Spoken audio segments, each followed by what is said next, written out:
23वां अध्याय, पहली आयत।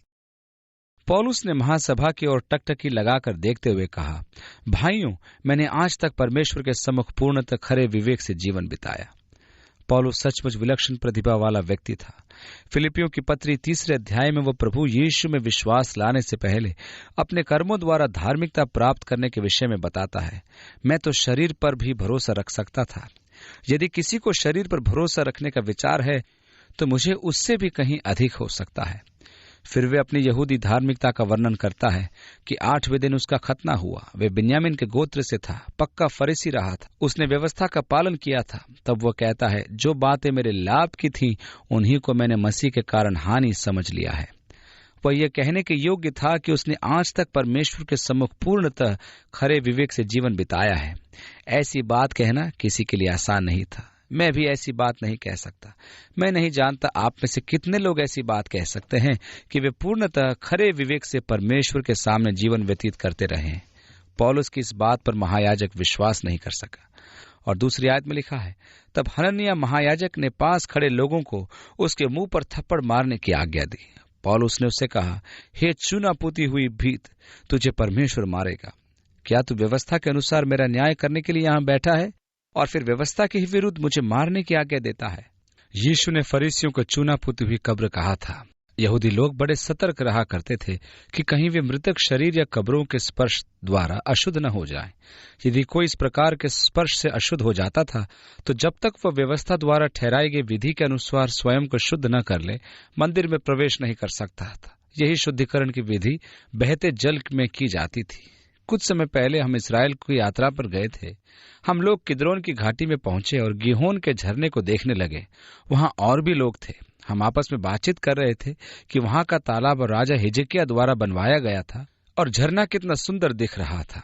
अब हम इन बातों में लगे हुए थे कि हमने देखा एक यहूदी व्यक्ति वहां खड़ा है जिसने काले कपड़े और काला टोप पहने हुआ था और वह झरने में वो घुस गया। वह अपने आप को शुद्ध करने वहां आया था और शुद्धिकरण की विधि पूरी कर रहा था ताकि शुद्ध होने के बाद पश्चिमी दीवार के पास जाकर प्रार्थना कर सके। वो हमें देखकर बड़ा अधीर हो रहा था, पर जब हम वहां से नहीं हटे तो वो अपने कपड़े उतारने लगा ताकि पानी में उतर सके। अशुद्ध होने की दशा में एक यहूदी को बहते पानी में डुबकी लगाना पड़ता था ताकि वो शुद्ध हो सके। तब हम समझ गए कि यहूदी व्यक्ति क्या करना चाहता है और जैसे ही हम वहां से हटे वो पानी में चला गया। शुद्ध होने की अनेक विधियों में से ये एक विधि थी जिसमें बहते हुए जल में शुद्ध प्राप्ति की जाती थी। शुद्ध होने के बाद ही अशुद्ध व्यक्ति मंदिर में जाने योग्य ठहरता था। इसलिए हर एक यहूदी बड़ा सावधान रहता था कि कहीं कब्र या लोथ को छू न ले और इस कारण अशुद्ध हो जाए।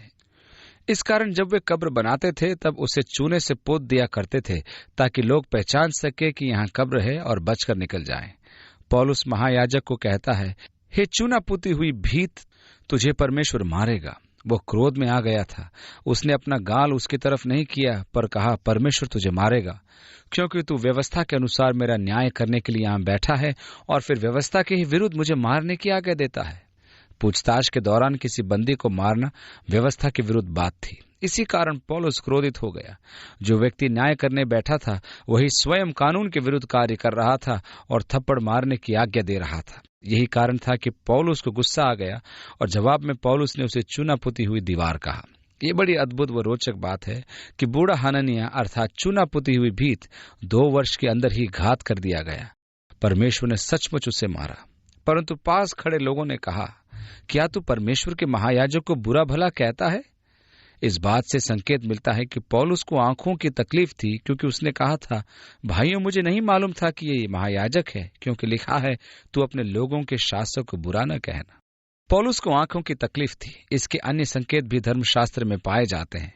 अनेक लोगों का विचार है कि वह कांटा था जो उसके शरीर में छुपाया गया था, अर्थात शैतान का एक दूत, कि वह उसे दुख दे ताकि उसे घमंड करने से रोके रहे। गलातियों को अपनी पत्री लिखते समय पौलुस कहता है, अब तुम्हारे आनंद की वो भावना कहाँ गई? इस बात का मैं साक्षी हूं कि यदि संभव होता तो तुम अपनी आंखों तक निकाल कर मुझे दे देते। पौलुस की आंखों की भयंकर बीमारी का यह प्रत्यक्ष प्रमाण हो सकता है। पौलुस के संबंध में कुछ प्राचीन कथाओं के अनुसार कहा जाता है कि पौलुस छोटे कद का था, लंबी सी उसकी नाक थी तथा आंखों की भयानक बीमारी के कारण वे छोटी करके देखा करता था और निरंतर उनमें से पानी गिरता था। वे देखने में सुंदर था या बदसूरत, इस बात से मुझे कोई मतलब नहीं। मुझे उससे बड़ा प्रेम है क्योंकि वो विद्वान था। आइजैक वॉट्स एक छोटे कद का व्यक्ति था। उनका कद 5 फुट से भी कम था, तो भी वो इंग्लैंड के महाविद्वान थे। वह अक्सर बीमार रहा करते थे। इसलिए उस छोटे कद के बीमार व्यक्ति ने लिखा, यदि मैं इतना लंबा होता कि खंबे तक पहुंच जाता या अपने हाथ से समुद्र की लंबाई नाप सकता, फिर भी मेरा मूल्यांकन मेरी आत्मा ही से किया जाता, क्योंकि मनुष्य का माप उसके हृदय से होता है। इस प्रकार आइजैक वॉट्स भौतिक रूप से तो प्रभावी नहीं थे, परंतु बौद्धिक प्रतिभा अवश्य थे। इस प्रकार पौलुस में भी शारीरिक रूप से सौंदर्य तो नहीं था, पर आत्मिक रूप से वह रूपवान था। अतः संभव है कि पौलुस अपनी आंखों की इस बीमारी के कारण आंखों को छोटी करके देखा करता था, इसलिए महायाजक उसे स्पष्ट दिखाई नहीं दिया होगा। यही कारण है कि उसने कहा, माफ कीजिए भाइयों, मुझे मालूम नहीं था कि यह महायाजक है, क्योंकि बाइबल कहती है कि तू अपने लोगों के शासक को बुरा न कहना, मुझे माफ कीजिए। 6 आयत से आगे, जब पौलुस ने यह देखा कि एक दल सदूकियों का है और दूसरा फरीसियों का, तो वह महासभा में पुकार कर कहने लगा, भाइयों, मैं फरीसी हूं और फरीसियों के वंश का हूं।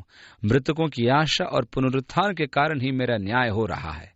उसके ये कहते ही फरीसियों और सदूकियों में मतभेद हो गया और सभा में फूट पड़ गई, क्योंकि सदूकियों का कहना है कि न पुनरुत्थान है, न स्वर्गदूत है और न ही कोई आत्मा है, परंतु फरीसी ये सब मानते हैं। तब बड़ा हल्ला मचा और फरीसी दल के कुछ शास्त्री उठ खड़े हुए और गर्मा गर्म बहस करने लगे।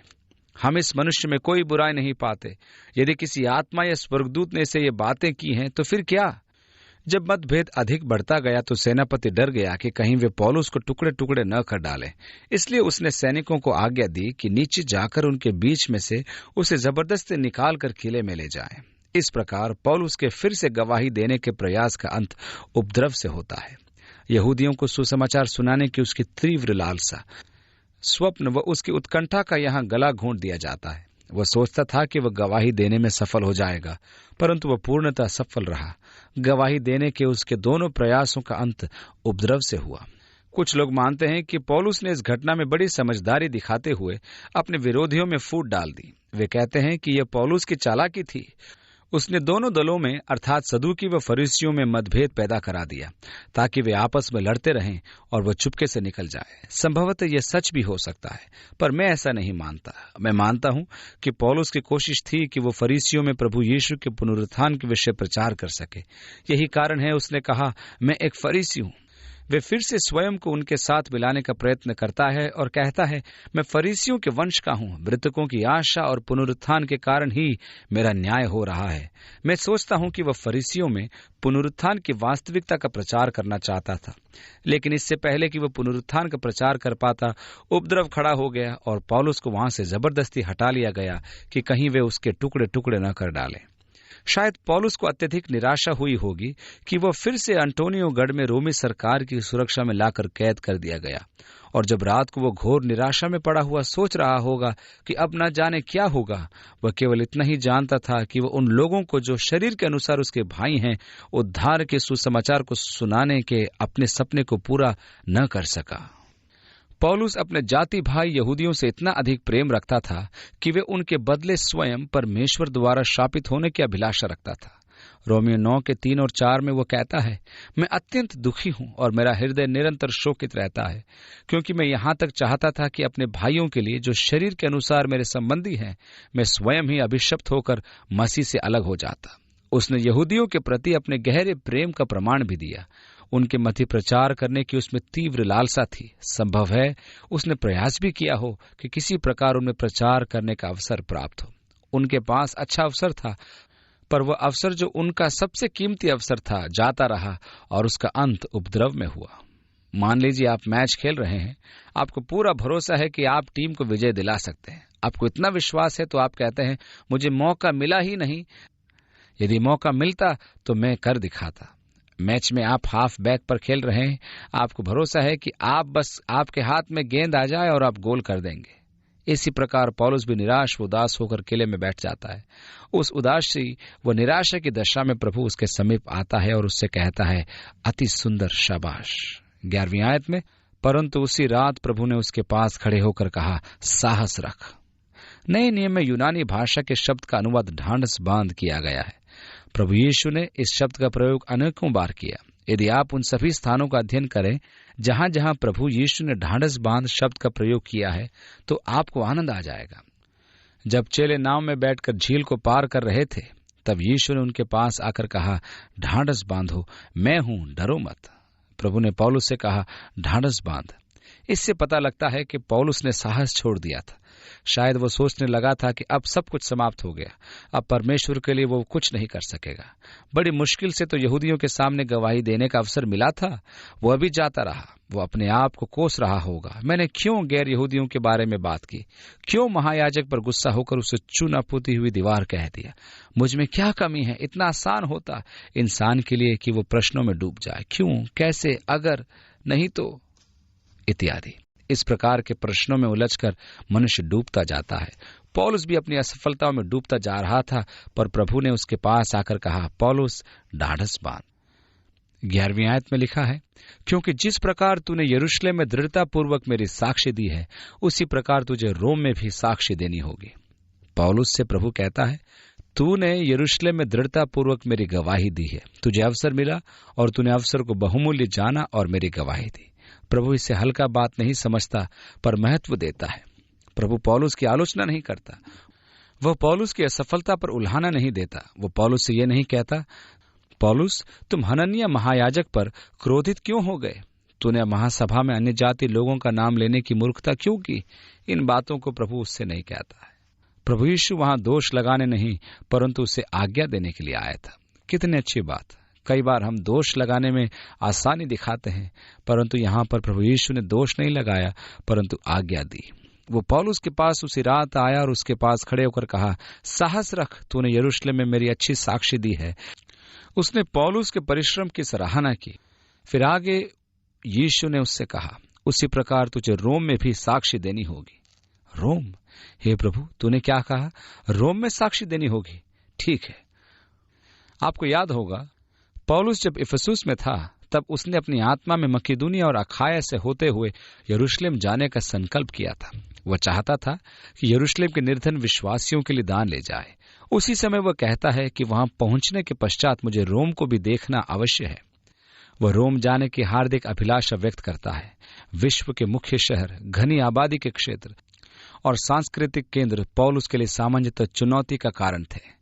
पौलुस की इच्छा थी कि वह रोम में भी यीशु की साक्ष्य दे, और यीशु उससे कहता है, तूने यरूशलेम में दृढ़तापूर्वक साक्ष्य दी है, और अब साहस रख, तुझे इसी प्रकार रोम में भी साक्ष्य देनी होगी। रोम का नाम सुनते ही पौलुस में एक नया उत्साह, नई आशा, नया विश्वास और एक नई बुलाहट मानो जागृत हो गई। वह फिर यात्रा में जाने को तैयार था। उसमें अब एक नया उत्साह था, जिसे लेकर वह नया कदम उठाने को फिर तैयार हो जाता है। ये बड़े ही आनंददायक बात होती है जब प्रभु हमारे लिए कोई लक्ष्य निर्धारित करता है, क्योंकि तब हमें इस बात का भरोसा होता है कि जब तक हम ठहराए हुए उस लक्ष्य तक नहीं पहुंच जाते, कोई भी बाधा या समस्या हमें रोक नहीं पाएगी। रोम तक पहुंचने में पौलुस को अनेक समस्याओं का सामना करना पड़ा था, जिनका अध्ययन हम अगले अध्याय में करेंगे।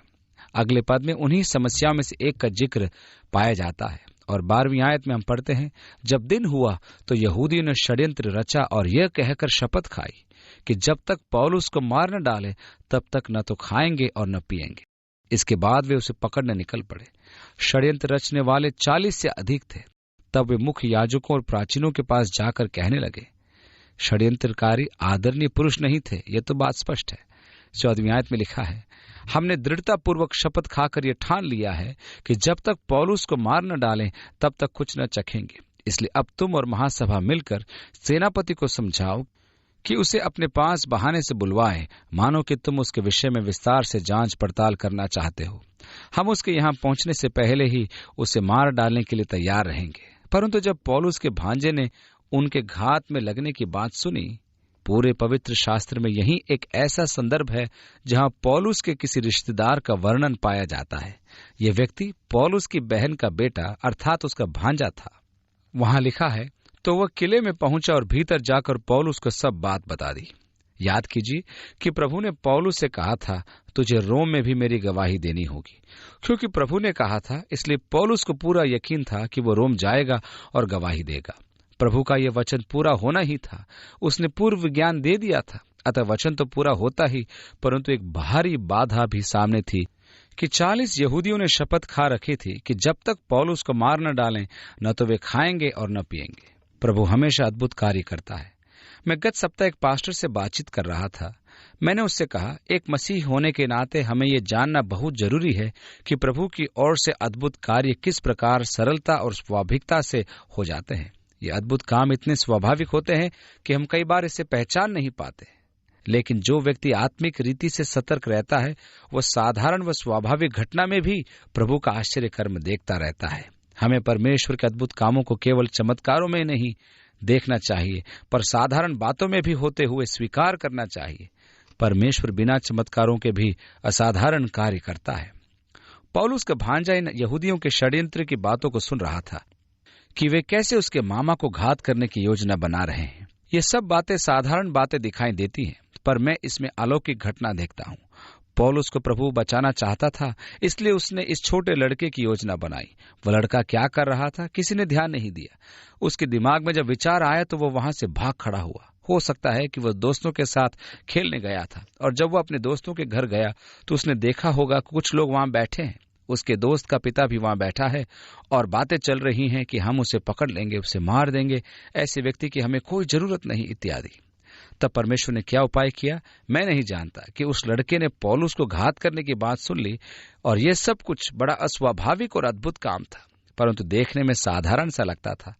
वो लड़का पौलुस के पास आता है और उसे सावधान कर देता है। 17वीं आयत में, तब पौलुस ने सूबेदारों में से एक को अपने पास बुलाकर कहा, इस युवक को सेनापति के पास ले जाओ, क्योंकि यह उसे कुछ बताना चाहता है। अतः उसने उसे सेनापति के पास ले जाकर कहा, बंदी पौलुस ने मुझे पास बुलाकर निवेदन किया है कि। सूबेदार उसे अपने साथ ले जाकर सेनापति से कहता है, मैं इस युवक को तेरे पास पहुंचा दूं, क्योंकि यह कुछ बताना चाहता है। तब सेनापति उसका हाथ पकड़कर उसे अलग ले गया और चुपचाप पूछने लगा, तू मुझे क्या बताना चाहता है? उसने कहा, यहूदी तुझसे ये मांग करने के लिए एकमत हो गए हैं कि तू पौलुस को कल महासभा के सामने लाए, मानो वे उसकी और भी अधिक जांच करना चाहते हैं। इसलिए तू उनकी मत सुनना, क्योंकि उनमें से 40 से अधिक मनुष्य उसकी घात में लगे हुए हैं, जिन्होंने एका करके यह शपथ खाई है कि जब तक पौलुस को मार न डालें तब तक न खाएंगे और न पिएंगे। वे अभी भी तैयार हैं और तेरी अनुमति की प्रतीक्षा में हैं। तब सेनापति ने युवक को यह निर्देश देकर जाने दिया, किसी से मत कहना कि तूने ये बातें मुझे बताई हैं। तब उसने 2 सूबेदारों को अपने पास बुलाकर कहा, कैसरिया जाने के लिए रात को 9 बजे तक 200 सैनिक, 70 घुड़सवार तथा 200 भालेत तैयार रखो। उन्हें राज्यपाल फेलिक्स के पास पौलुस को सकुशल ले जाने के लिए घोड़ों की सवारी का भी प्रबंध करना था। और उसने एक पत्र लिखा। 18वीं आयत में हम आगे पढ़ते हैं, महामहिम राज्यपाल फेलिक्स को क्लौदियुस लूसियास का नमस्कार। जब यहूदियों ने इस मनुष्य को पकड़कर मार डालना चाहा तो मैंने ये जानकर कि ये रोमी है, सैनिकों सहित उनके ऊपर धावा बोला और मैं इसे छुड़ा लाया। तब ये पता लगाने के लिए कि वे किस कारण उस पर दोष लगा रहे हैं, मैं उससे उनकी महासभा में ले गया। फिर मुझे मालूम हुआ कि उन्होंने अपनी व्यवस्था के कई प्रश्नों को लेकर उस पर अभियोग लगाए हैं, परंतु ऐसा कोई अभियोग नहीं जो मृत्यु दंड देने या बंदी बनाए जाने के योग्य हो।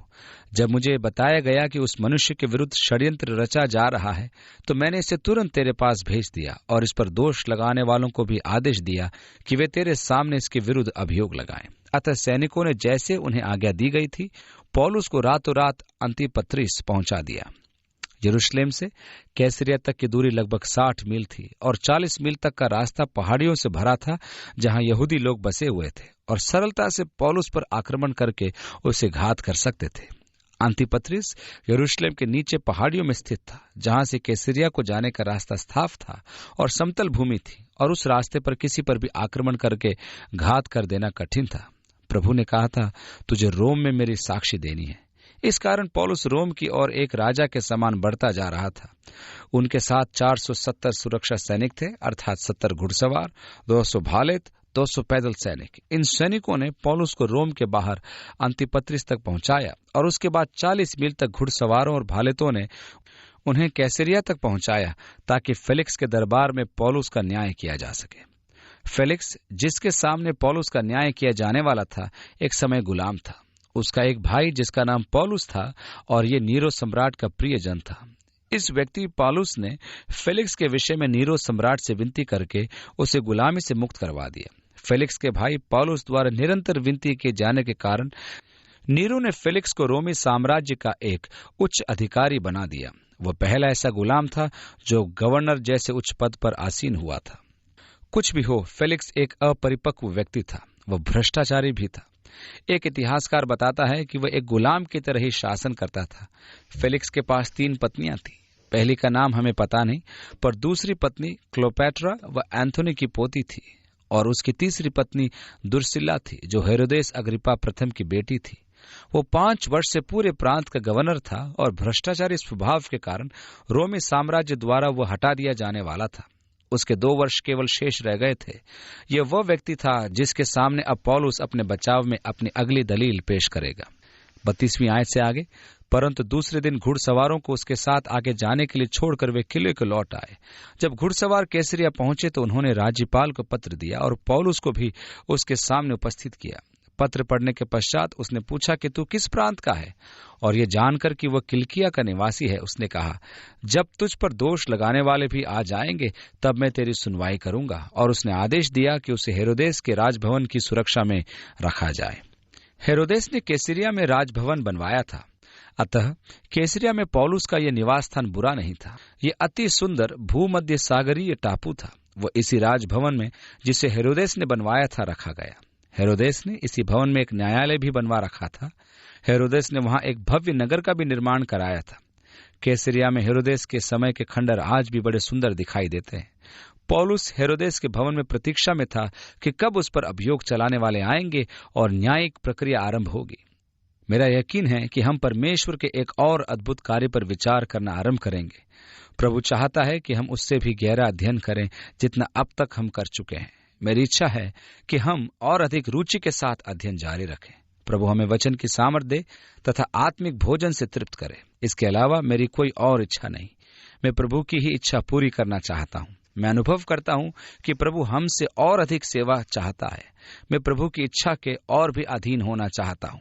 प्रभु जो चाहे वो मेरे द्वारा करे। मैं आप सभी को भी प्रोत्साहित करता हूँ कि आप भी ऐसी ही प्रार्थना करें। हम सब अपने आप को प्रभु की इच्छा के अधीन कर दें, ताकि जो कुछ वो चाहे हमारे द्वारा पूरा करे। हो सकता है प्रभु उस कार्य से जो उसने अब तक किया है संतुष्ट हो। संभव है हमसे प्रभु संतुष्ट न हुआ हो। यदि संतुष्ट नहीं हुआ तो यह भी हमारे लिए भला ही है। प्रभु को अवसर दें कि वह हमारे बीच और भी गंभीर कार्य करे। मैं हमेशा ये चाहता हूं कि मैं प्रभु के लिए हाजिर रहूं, उपलब्ध रहूं और कहूं, प्रभु मैं यहाँ हूं, जो तू चाहता है वो मेरे द्वारा कर। ऐसा जीवन जो प्रभु के लिए उपलब्ध है बड़ा रोमांचकारी व आनंदपूर्ण जीवन बन जाता है। हमें प्रभु के लिए सदैव उपलब्ध रहने वाले व्यक्ति बनना है, क्योंकि हम नहीं जानते कि प्रभु हमें क्या कार्य करवा रहा है और कब वो कार्य करवाएगा। एक बार रात को मैं और मेरी पत्नी चर्च से घर की ओर जा रहे थे। उसी समय पुलिस की एक गाड़ी पास से गुजरी और हम रुक गए। हम सड़क पर खड़े थे, तभी हमने देखा कि वही पुलिस की गाड़ी सायरन बजाती हुई लौटी और आकर रुक गई। हम भी रुक गए। वहीं सड़क के समीप एक व्यक्ति गिरा पड़ा था। मेरी पत्नी ने मुझसे वहां जाकर देखने और सहायता करने को कहा, तो मैंने गाड़ी खड़ी कर दी। मेरी पत्नी ने उस व्यक्ति के लिए प्रार्थना की, हे प्रभु उस व्यक्ति की रक्षा कर। मैंने कभी भी इतनी जल्दी प्रार्थना का उत्तर नहीं देखा था।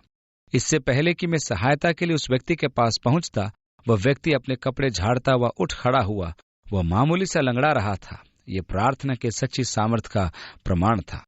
आपको नहीं पता कि परमेश्वर ने कैसी कैसी अद्भुत बातें आपके लिए अपने भंडार में रखी हुई हैं। अतः स्वयं को उसके लिए उपलब्ध करवाएं। परमेश्वर आपको आशीष दे, वो आपको आशीषपूर्ण समय दे। परमेश्वर आपके जीवनों को प्रयोग में लाए और आप सबका हृदय पवित्र आत्मा के लिए खुला रहे, ताकि परमेश्वर किसी भी रूप में जैसा उसे भला लगे आपके जीवन में अद्भुत कार्य कर सके। प्रभु हमारे जीवनों को प्रयोग करे और हमारे द्वारा अपना कार्य करे। आमीन।